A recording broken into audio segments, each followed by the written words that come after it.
Hello, I'm doing this little quick video about how to do an ear wire with Argentium silver. It's just a little refresher for some of my students that maybe get home and haven't been to class in a while and have forgotten or are struggling with it. So I just wanted to make this quick video. If it helps other people as well, that's awesome. There's a lot of beginners out there and all of this is very new to them, so hopefully this will help you. The very first thing that I do, and I do apologize that you can't see my face, but my face is not what's important here. The very first thing is I always use 20 gauge wire. It is the best size that I have found. It goes through the holes. If you do any bigger, it won't go through the holes in my experience. If you do smaller, then it doesn't become solid and sturdy enough to withstand the constant manipulation of putting it through your ear and such. So let me encourage you to use 20 gauge wire. Now I always use Argentium in everything I do, so this does not apply to sterling. And there may be some changes with fine silver. I do know fine silver balls up beautifully on the ends. I'm not sure though how hard it would become, and so it wouldn't be its best use for an earring wire. Even if I'm doing copper or brass earrings, I always use Argentium wires, even for my posts.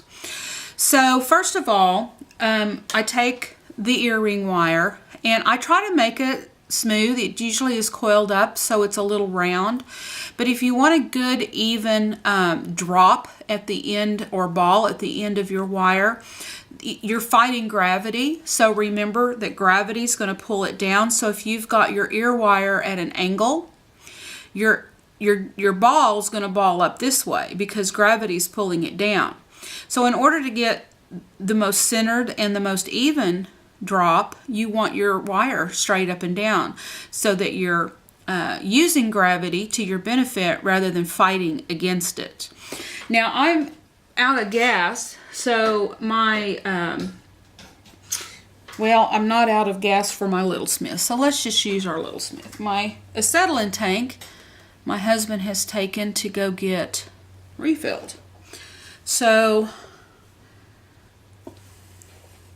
now these wires, particularly Argentium, doesn't conduct heat to the degree that some metals do, so you can easily hold these with a pair of tweezers and not worry about burning yourself. Now you can see my wire still just a little bit bent. That's fine. That's not going to harm anything. So I'm going to turn on my Little Smith here. You can do this with your acetylene torch, of course. You can do this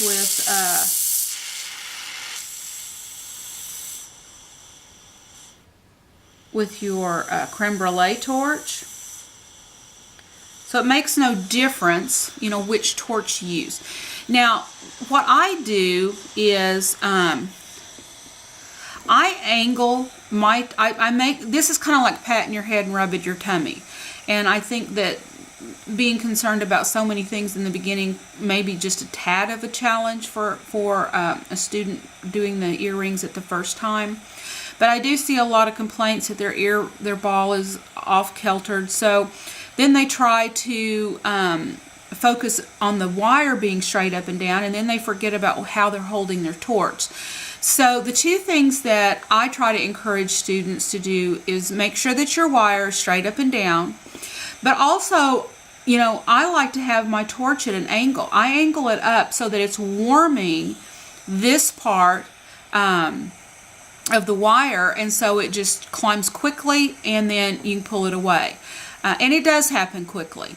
So I'm going to do this now, so and I only have the one wire, so just watch carefully. So I've got it tilted up. I'm going to put my wire, I've got my torch held steady. Now I'm going to just drop my wire down in front of that flame and see how beautifully that balled up right at the very end. Okay, So now, once you have your ear wires, you know, I'm going to go ahead and quench this. The next thing that you do are the curves, and the curves sometimes get people too. How big do you make them? What part of the pliers do you use? So I always use round nose pliers. Now they do come in different sizes. I have some that have very small diameter mandrel ends here. I'm not sure what you call them. Bear with me. So depending on what your pliers are, if they're very, very small or they're very, very big, you need to determine on your pliers at what point here you're going to make your small curve. Now, this is a sample that I was doing in a class. It's not finished by any stretch of the imagination. But I do have a hole here, right there, where an ear wire will go. So I'm going to use this to demonstrate. Now, how big you make your first little loop is determined by how much room you have here. When making the hole, you don't want to put it too close to the edge because you could pierce it all the way through. You don't want to put it too far down because, number one, that's unattractive. But number two, your loop is going to have to be so big to accommodate that drop. If I made a tiny little loop that where when it came through, it didn't even make a complete circle because it was so small, that's not what you want either. You want it to be just the right size to where there's tiny little bit of play, but it's not so big that it looks unattractive or so small that you don't have the freedom of movement. So you can look at the diameter of your pliers and your ear ring wire, and you can determine. I know from experience on my pliers, I generally go to the middle. I know about where I always do my hole. So I know that the center of my pliers from end to the hilt is just about where I want it. Now you can take a Sharpie if you want to, and you can actually mark that spot on your pliers. The reason being is if you're making multiple wires, you do want them all uniform. And if you're doing several, it's just easier. So once you have your ear ring wire, okay, you're going to rest that ball on the pliers where you want at the specific circumference that you want your small wire ball to be. So I have them here in the middle, right there. I've got the ball resting, and I'm gently holding it with the pliers. I just simply wrap that wire around with my finger, okay? That's just the easiest way to do it. I wrap it until it comes all the way around and touches the ball, okay? That's the first step. Now,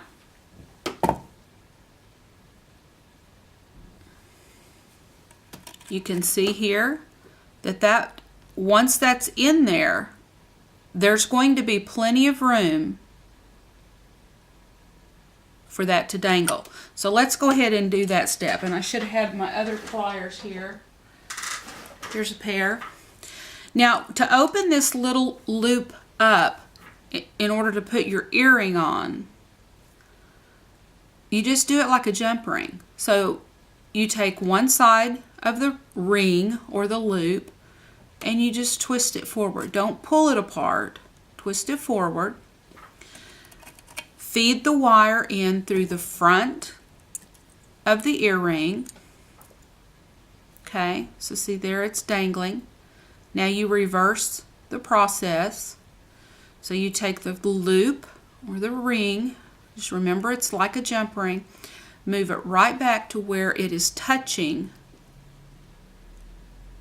I don't know if you can see that, where it is touching that ear wire. Now you could make all your earring wires, both loops, then put them on your earrings. I prefer to make that loop, put them on the earrings, then make the final loop for the back. But that is totally up to you guys. You can make the entire earring wire, put it on the earring. In fact, if you're making just tons of earring wires to have, you might want to just do that, have them completed the way that you buy them from a supplier. If you go ahead and do it this way, the next step, well, either way, the next step is to form the round part. These are bail pliers. There's 2 different cylinders on here.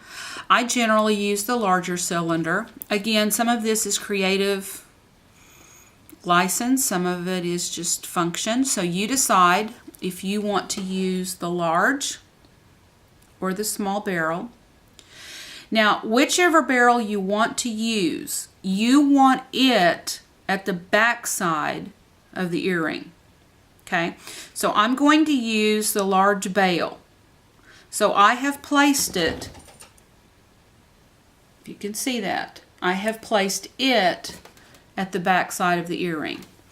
Now, again, the depth that you want, or the length of ear wires you want, is totally a personal preference.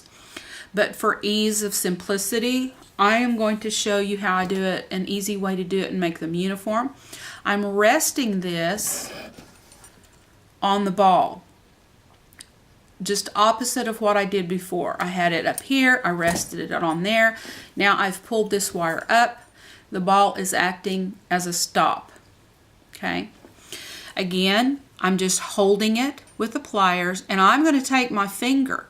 Now, if you can visualize this, you want the earring wire to go backwards into your ear from the front, away from the front. So I am going to bend this around. You can see that.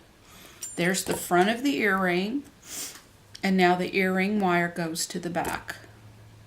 Okay, so I just bend it around. Now I can put, if I've got another matching earring, I can put it on here. I can put them side by side. I can clip this so that they're both at the exact same length. I use my flush cutters, and I make sure that the flush end or the flush side of the cutters is cutting. Then I toss these into the tumbler, and once they've tumbled, this will be nice and smooth and easily wearable.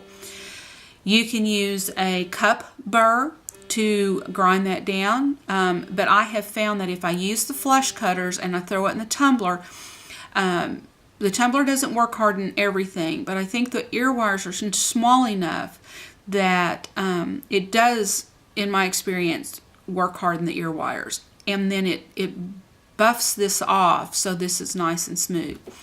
And there you have an ear wire.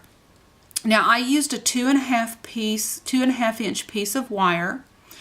You can see that I've got a rather large hook there. If you use the smaller hook, obviously you'll have more length down. You can also decide at this point if you want to put a little kick in it or some other, decorative. This is not just decorative. This actually kind of helps you get it through your ear. You could use the smaller side of the bail pliers, resting it on there. This wire seems like it's not dead soft, so I'm kind of struggling with it here. But you would pull it over just the same as you did the big, and see, then you've got a smaller ear wire, and I think I like that better.